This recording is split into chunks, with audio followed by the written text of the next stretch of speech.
He wasn't very chatty today. No. Well, he was chatty, but he didn't share a lot of info. But we did learn that the guys that everybody's interested in are practicing.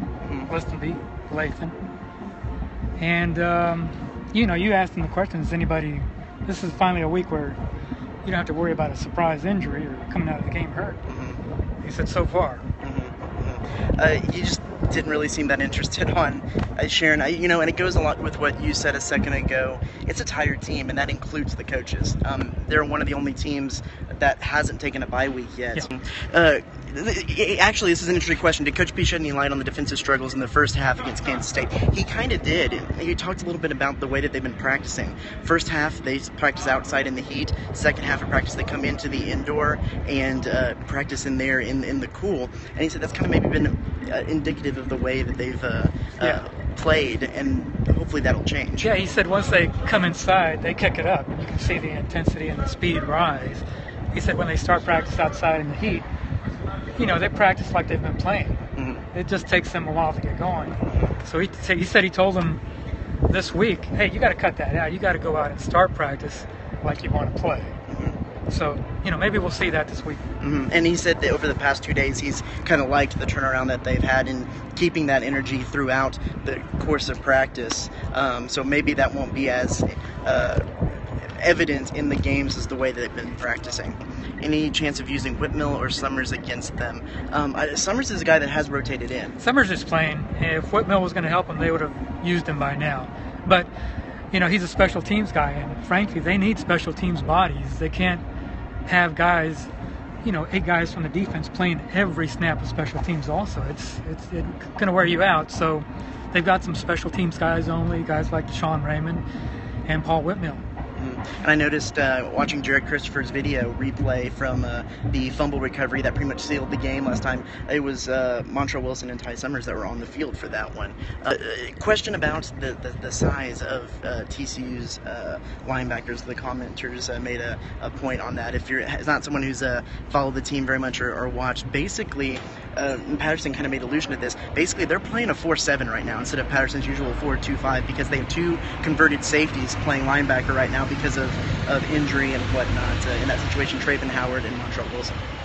Well, it's a good thing they play in the Big 12. There's not a lot of big rushing attacks in this league, outside of Baylor and Iowa State.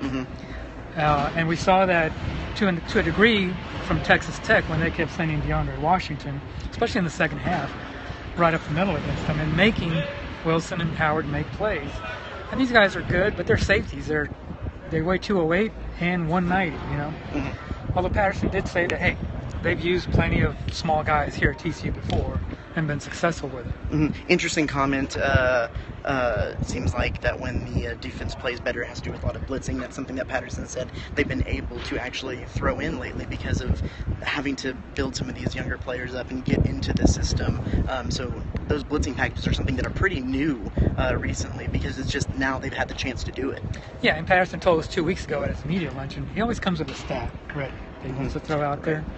And he told us 2 weeks ago that, I can't remember now, I think the 3rd least blitzing team in the country, something like that. So, that's something he wanted to get out there just to let us, give us a hint that, hey, this might be changing. This might be something we can start doing better. Those weren't his words. That's what I inferred. But, yeah, we saw a little bit more of that blitz in the first half last week at K-State.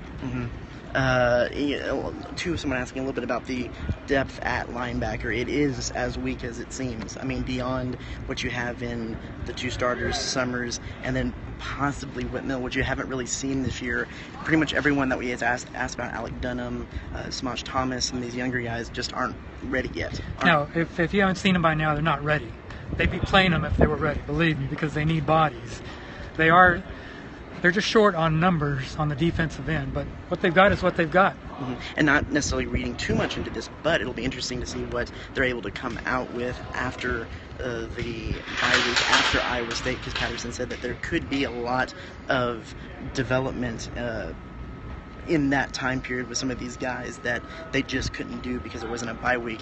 And to a comment bad evaluation, I don't think it's a bad. I mean, you don't necessarily ever want to have a whole bunch of true freshmen or redshirt freshmen on the field at one time. TCU's already at a position where they have, I believe, was it 29 out there so far this season, and so I mean, some guys just you take on as knowing that they won't necessarily be on the field for a couple of years, but they could be that player in a couple of years. Yeah, and look, no team goes 20 for 20 on their recruits. I mean, it's just like NFL drafting. It's just like the baseball draft. You hit and miss, okay? I mean, if you're holding them to a standard where everybody comes in, everybody contributes, everybody plays, you're going to be sorely disappointed.